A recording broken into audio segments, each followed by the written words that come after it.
it's just finding joy. The older I get, the more I do this, the more I have stressful days or stressful weeks.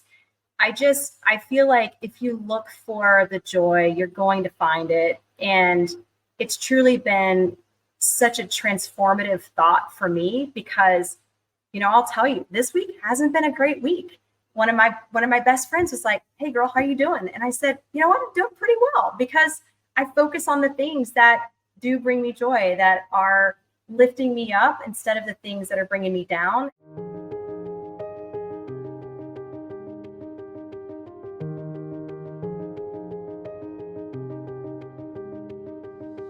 Hi there. Thanks for joining us. I'm Joanna Arisman. And I'm Leah Alter. And this is WomenShare, a celebration of women in financial services. Before we get into our episode today, we want to thank Axtella, our presenting sponsor of WomenShare. Axela is dedicated to helping financial professionals take their practices to new heights. So if you're ready for a firm that goes the extra mile for its advisors, check out Axtella today at go.axtella.com/womenshare. That's go.axtella.com/womenshare. And today we are so excited to welcome Dana Rhodes, Chief Operating Officer at Axtella. With over 20 years of financial services experience, Dana contributes valuable expertise in crafting impactful wealth management programs for financial professionals that they serve. As a driving force and spirit behind establishing the Nova Women's Collective, she passionately advocates for the support and guidance of women in our industry and leads a united front in pursuit of solidarity and success. Gosh, we love to hear it.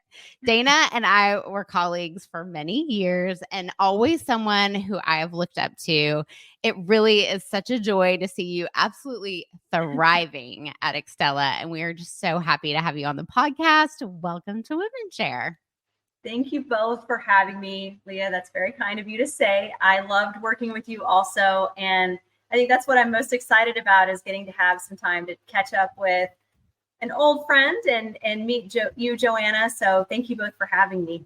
Yes. Well, we're excited to have you here. And first, we want to dive in. I mean, there's so many great things as we've gotten to know more of the team at Axtella, so many great things that you're up to as an organization, but specifically the Nova Women's Collective has captured our attention. So would love to hear from you. Like, how did this come to be? And what's the mission of this part of Axtella, this collective? Sure. So as far as how it came to be, when I first joined the firm, we had a loosely formed group of a few ladies that would regularly meet, and they would share ideas and discuss various challenges they were facing. And we loved it. We thought it was a great forum, but it wasn't inclusive of all the ladies of Axtella. So we brainstormed and put together this Nova Women's Collective. And what it is it's a monthly connection with each of the ladies within our organization where we're discussing relevant topics. So sometimes it's a roundtable with everyone interacting, and sometimes we have expert speakers share their experiences. I think at the end of the day, our primary goal was to just create a community for all of us together, share feedback and learn from each other, and most importantly, support one another. Throughout my career, I've been blessed to have so many strong women mentor and guide me. So for me, this is very personal, and it's my way of paying it forward to the women within my organization. Too many times I see the opposite. So I love this culture that we created with Nova to really lift each other up and turn each one of our perspectives into initiatives for positive change. Oh, that's fantastic. And I think when we spoke with Maria Bethel a few episodes back, she was talking about really the focus on recruiting, next generation advisors, and what a rich resource for a young female advisor to come in, right, and learn from other women who have been in the industry with significant experience like yourself, like Maria, right, and others. And then vice versa, how gratifying for you to be able to pay it forward, like you were saying, and we were even chatting before we started recording here, right, of the great kind of influences we've had in our careers, and now you get to be that for other women within Axtella. Love that.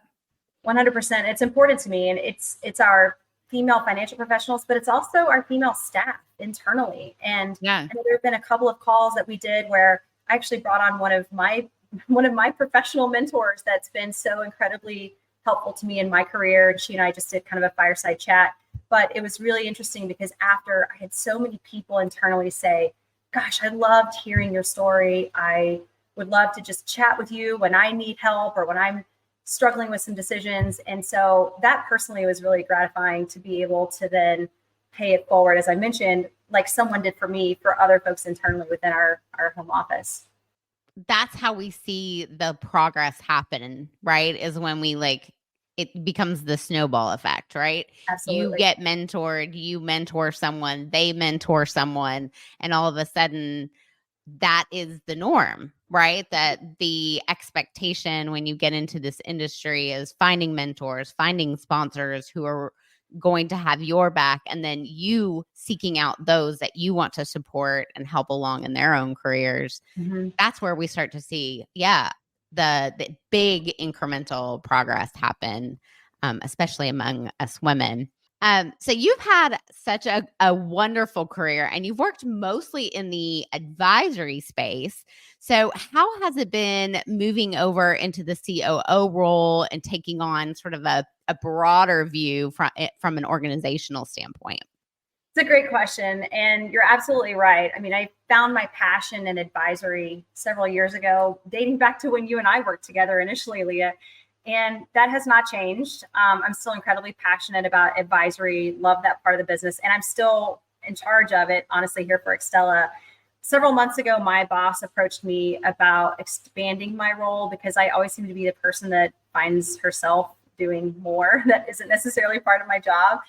And I think for me, when I was thinking about it, it was important for me to feel like I was doing something that would have a positive impact on the company. As far as operations goes, when I joined the firm over 3 years ago, I came on board focused on building out our advisory platform, running the RIA, growing the RIA, but I was also put in charge of advisory operations at that time as well, which I wasn't necessarily anticipating. I like to call it gift with purchase. But for me, it was great because my old firm, we had them separate and that was great. That was a fine business model for us. But what I found is by having both advisory operations and the advisory sales and consulting arm together, we've been able to really collaborate. It makes sense that the two of them would work so well together. And with this new role, I'm going to be taking over all of operations. We previously had brokerage ops and advisory ops separate. So we're combining the two so we can take really the best of both worlds as we create a world-class operations division. And the other thing that I also took on with this new role is leading our wealth planning team. I don't know if you knew that, Leah, but back in my day when we worked together, I also led a wealth consulting desk. So I was excited about that. And personally, this has been so rewarding because I feel like all the things that I've done through various roles and companies, I'm sort of smashing together into this one job to be able to, impact the future of our platform, make sure that we're providing a great operational experience and that it's aligned with what we're doing from a sales and a consulting perspective, and then also grow our, internal consulting team that helps our financial professionals with complex cases. So it's really exciting for me. Well, I feel like your advisors must love that too, because it's not, they know if they're on the phone with one group having a conversation about something complex, they don't have to have the same conversation with multiple people, right? It's all sort of operating in the same group. So I'm sure your advisors are just loving that. And the beauty of it is when you have all of these different silos internally and they're not sharing with each other, you do get that sense of the right hand not knowing what the left hand is doing, right? And I feel like I would get a lot of that of, okay, I call this group, they know these 10 areas, and then I've got to call this other group, but there's much, much more collaboration now. So to your point, they may not be an expert in everything that the financial professional is asking them about, but they certainly know a lot more. They have more context. I think it helps you have more fruitful conversations because, as one of my mentors used to say, it's not the first question. It's can you ask the second question and the subsequent questions?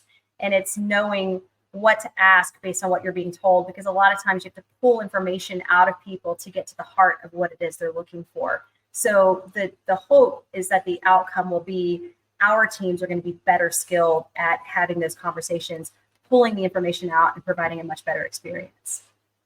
That just seems like a really smart structure. And congratulations. Thank You were saying as we were chatting earlier, you're like, I'm having so much fun at Axtella. So I can sense that. And now I see how your career experience has led into this role. Sounds like you said, a great culmination of the depth of experience you've had prior to this position. How very exciting.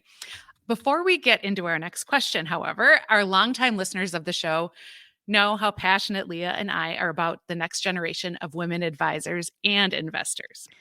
Yes. So speaking of, we're so proud to be partnering with Axtella, who's providing resources for professionals through their efforts like the Nova Women's Collective that Dana just spoke about, which enables members to network, connect, and gain insights from their peers. So if you want in on an organization that provides that sort of support, check out all they have to offer at go.axtella.com/WomenShare. That's go.axtella.com/WomenShare. Okay, so Dana, I'd love your perspective. For people who have been in the industry a while, like all of us in this conversation, we'd love to hear, how have you seen the industry evolve and change? And what do you think we need to do to attract that next generation of women advisors? What a great question. I've thought about this because Maria and I always talk about how we can attract more women to our business. Maria is our head of marketing at Axtella. And, when I think about this industry, we have seen a tremendous amount of change in the 24 years I've been here. I think the most obvious is in the realm of technology. I chuckle to myself. I've got a few friends that I send memes back and forth with, and I've seen one showing the interoffice envelopes where you're scribbling out who it's to and from to get the next one. And I'm a little bit mortified that I remember the days of interoffice envelopes, even though we still had mail, we were interofficing things. And so when you look at that, you think about that level of perspective, it's insane where we are today. And, another thing is Michael Kitces has a chart he regularly releases with all the fintech companies in there. If you think about that 20 years ago, there were probably, you could count them on one hand. And now it's this massive chart with more than you can even quantify or understand. For me, as I look at the technology, the thing that's had the biggest impact, in my opinion, is the use of technology for communication. So I live in Austin, Texas, and I work for a firm out of Ann Arbor, Michigan. And that would not have been possible when I started in this business. And I think in a post-pandemic world, obviously we have a lot of folks bringing people back into the office, and this is not a knock on that at all. But I think in a post-pandemic world, we can much more easily hire folks remote. I'm not alone in that I work not by the home office. And there are a lot of professionals that are doing the same thing using Teams, Zoom, or other technology. And I think for me as a woman in this business and as a working mom, that was huge. It meant that I didn't have to uproot my family to make a move across the country. And I do believe that if we're going to continue to attract the next generation of female advisors, we have to consider their unique needs along with how and where they might fit in the industry. One of my dear friends, and I know you've had her on the show as well, she's a female advisor. And when I talk to her, she tells me she loves it. So she's got 3 kids. And as a financial advisor, she's been able to be there for her kids when they need her. But she's also able to help her clients achieve their financial goals and the outcomes that they're looking for. And those are things that I don't think we're communicating today. And we need to be communicating those with schools and universities to that next generation of strong women. I mean, I just think about 25 years ago, what a powerful message that would have sent to me if I knew that. I stumbled upon this industry, but if I had learned that, I would have been running toward this industry.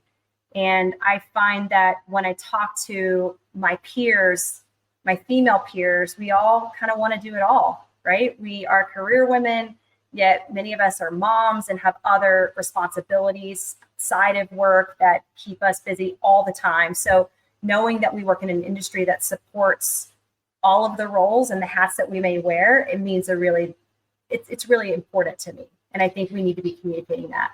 Yeah.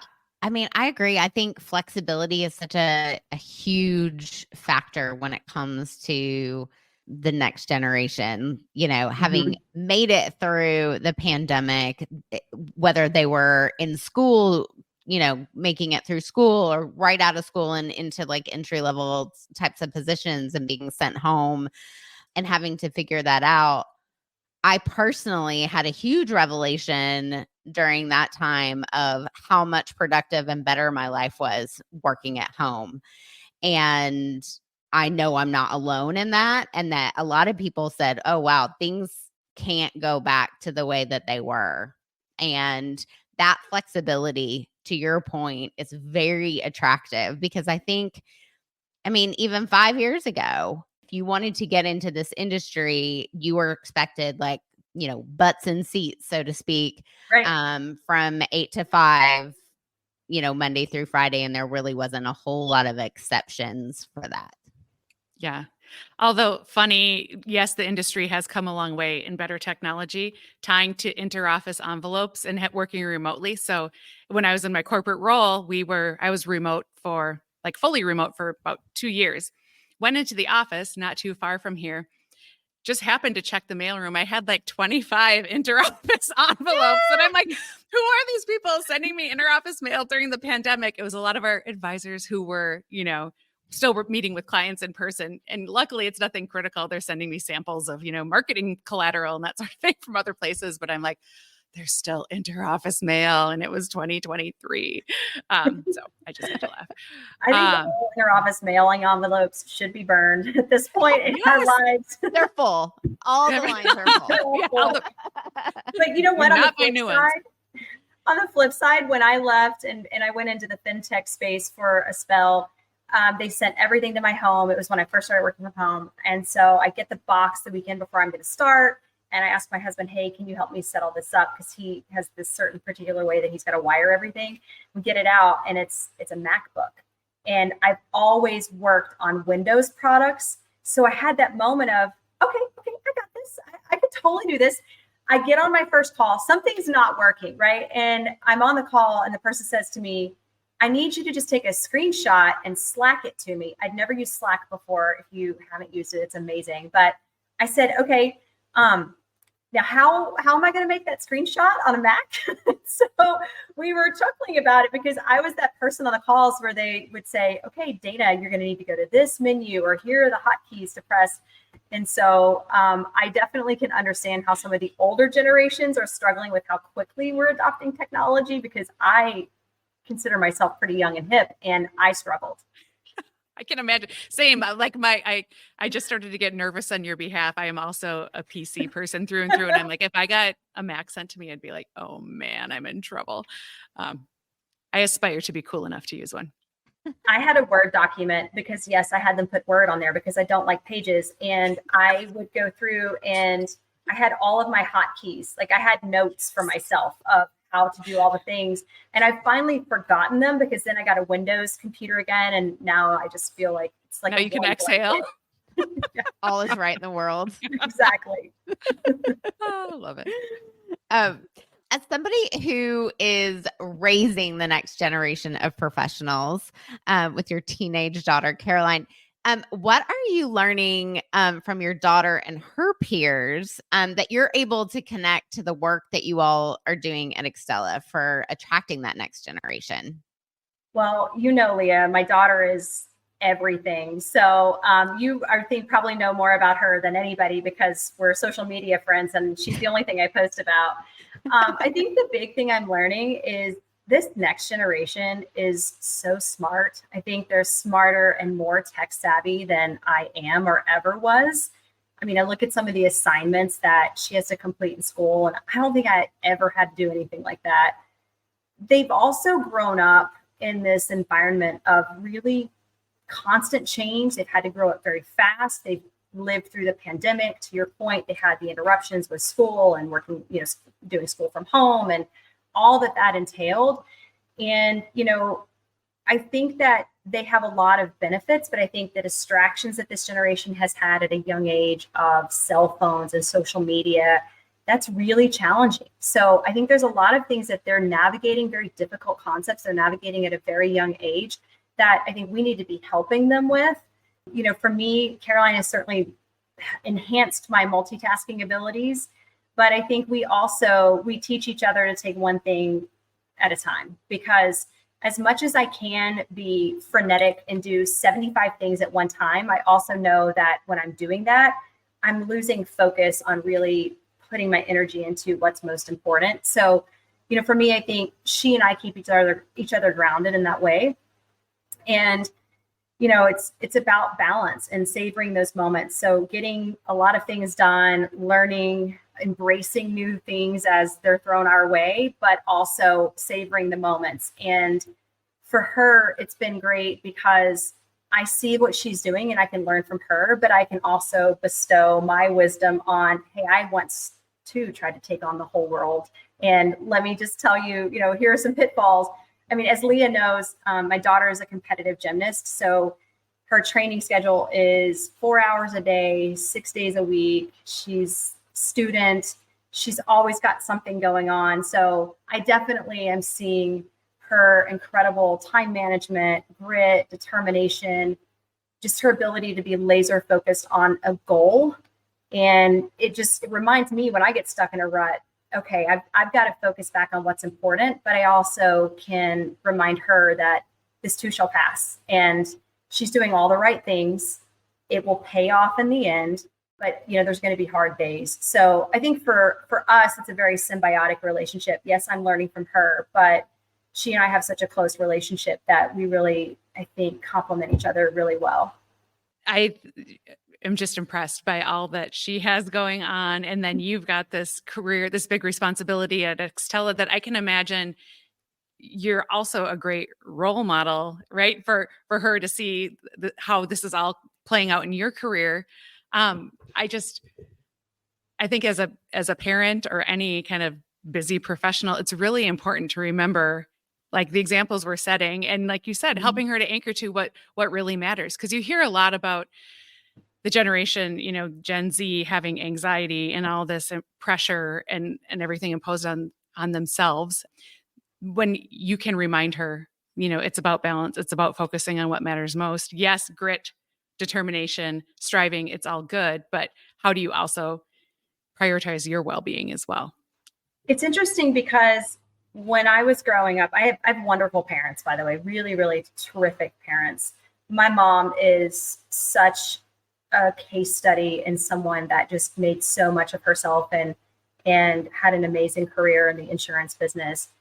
But my mom is also more soft-spoken. She's not as direct or as sort of independent as I am.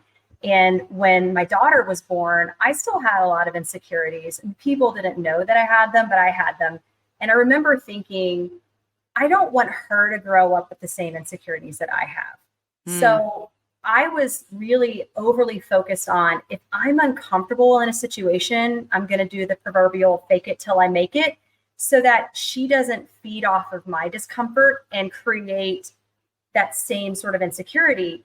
And what's been really cool is I always like to say she's kind of a carbon copy of me, because we are a lot, but she's a better version of me because she doesn't have those same insecurities I had. And it's funny, I was emailing with her gym last night for gymnastics because they had some questions about her summer training program. And I said, oh, by the way, I think you already know this, but just to make sure you know, Caroline's going to be doing this, this, and this. And then they emailed me back and said, oh, we know. She told us. Don't you worry. And I chuckled because they always tell me, they say, we love your daughter because she's the one that will just tell it like it is. She's so just independent. She truly marches to the beat of her own drum. She, to her credit, I don't know where she got this. She's not sucked into needing everyone to love her or to be the popular kid. She just wants to do a great job and be awesome. And I love that about her. I wish I cared less about what people thought when I was her age. So I don't know where she got that, but every time I see her in those moments where she does do something incredible and she does advocate for herself and displays true leadership, I'm very, very proud. I'm very blessed. And that's a superpower, to be like unapologetically yourself. So At 16 too. yes. So She does share your same side eye, which I love. we've talked about that. I've told her I've received coaching on that many times. So I'm trying to give her the coaching outside Never of change. a formal 360. I know. I still get memes from multiple mutual friends, Leah, about, oh, I know what Dana was thinking in the meeting because her face said it. That's what I love about you. Never change. Never change. So we're curious. We love to ask this question of every guest. What's the best career advice you've ever received? All right. So I know you guys asked this. I've thought a lot about it. You're going to have to bear with me because there's kind of a story here. But love it. Go for it. For me, it was really impactful. So I always like to tell people I'm a recovering perfectionist. I still have the tendencies, but I try to suppress them. And so it does sound silly, but it's absolutely the truth. It used to consume me all the time in everything that I did. And one of my former bosses, Leah, you know who I'm talking about. You had her on this show. She really helped me in that space. And what I remember about this is I walked into her office one day, had a million things on my plate. I'm sure my face showed the level of stress and anxiety that I had. And I walked in and I just immediately shut the door. And you just start like spewing words. I was just vomiting all the words of all the things and the things I was worried about and that weren't going to work and everything. And I look at her and I said, right? Like, so what are we going to do? And she said to me, I will never forget, I'm going to filter it a little bit for the podcast, but she said, Rhodes, stuff always has a way of working itself out.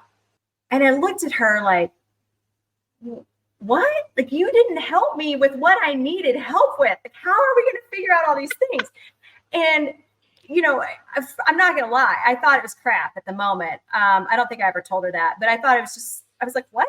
And then she said, Rhodes, I know you're going to figure out how to solve all the problems and we'll talk through those, but you've got to just take a deep breath and just know that it always works out. It may not work out the way you think it's going to, but it will always work out. And honestly, she was right. And it's one of those things where I constantly will find myself when I'm having a stressful week or a stressful day, or right now it's finals time. So I got a text from my daughter 3 hours ago. I am so stressed out. I don't know how I'm going to get all of this done. And I always will tell her, take a deep breath. Stuff always has a way of working itself out. I don't think she appreciates the quote either, but it's so, so true. And I told her earlier this week, I said, the getting yourself all worked up and frenetic and the stress and anxiety, it actually doesn't help you at all. It doesn't help you get anything done. It doesn't help you be more effective. And so I truly do tell myself on a pretty regular basis when I know and I feel it in my gut, it's almost like you can feel your blood pressure escalating. And I just tell myself, it's going to work out.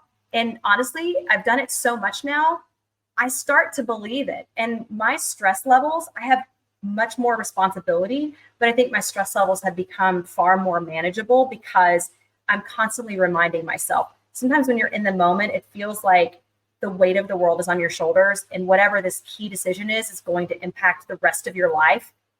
And there are some decisions that truly impact the rest of your life, but most of them from a day to day, it all works out. And so that was the best advice I've ever received, even if at the moment I didn't think it was amazing. That's great advice. And she's referring to Kristen Leclair. If you guys want to go back and listen to Kristen's episode, I think it was episode 3. Maybe we'll put it in the show notes of the this episode. It's a fantastic episode. Kristen has mentored a lot of people, and Kristen and Dana were thick as thieves when we all worked together, and they got so much done. It was incredibly impressive. And I just always have appreciated your friendship and your camaraderie for one another. Okay, so Dana, outside of work, what can we celebrate with you today? So there's a few things. I think one, let's celebrate Kristen Leclair and all of the women in our lives that have made us better I love that. I'm going to cry. She is someone that took me from someone with, I think, great potential and helped me become someone that I could show that potential. People could then see it in me because of the confidence that she inspired. And I mentioned before when we were just chatting, even now we don't work together, but she'll see my successes and she's the first person to congratulate me. She's the first person to tell me how proud she is of me. Joanna, you're going to make me cry, so I'm not going to look at you. Okay. But she's the first person that will always come and say, I'm so proud of you, Rhodes. And I love those people in our lives that do that for each other. And I aspire to do that for others. And I think what you're doing with this podcast is going to encourage more to be the Kristen Leclair of someone's lives. And I think just outside of that, it's just finding joy. The older I get, the more I do this, the more I have stressful days or stressful weeks. I feel like if you look for the joy, you're going to find it. And it's truly been such a transformative thought for me because, I'll tell you, this week hasn't been a great week. And one of my best friends was like, hey girl, how are you doing? And I said, you know what? I'm doing pretty well because I focus on the things that do bring me joy, that are lifting me up instead of the things that are bringing me down. And the two of you have been a part of that, Joyce. Thank you for having me and for this conversation, because I think more people need to be doing this right here. And I love that you're doing this for our industry. Oh, thank you. I mean, and I think there's a tie between the career advice of, things are going to work out and the ability to see the joy, right? Like that. I can see how those two perspectives interplay so well. Oh, love that. Love that. This has been just fantastic. Such a pleasure to get to know you, since you and I are newly acquainted through the show. So thank you for taking the time to be on. If people want to connect with you, what is the best way for them to do so? Absolutely. So I'm on LinkedIn for anybody that wants to connect with me there, but also you can connect with my firm through Axtella.com. You guys have thrown out our website, but Axtella.com is a great place to see what we're doing. And yes, thank you again to our sponsor, Axtella, a network of firms that goes the extra mile for the next generation of women advisors and investors. For more information, visit them at go.axtella.com/WomenShare. That's go.axtella.com/WomenShare. And that is our show for today. If ours is a mission that you want to share in, subscribe to this show on your favorite podcast platform. With that, I'm Joanna Erisman. And I'm Leah Alter, and we will catch you on the next episode of WomenShare.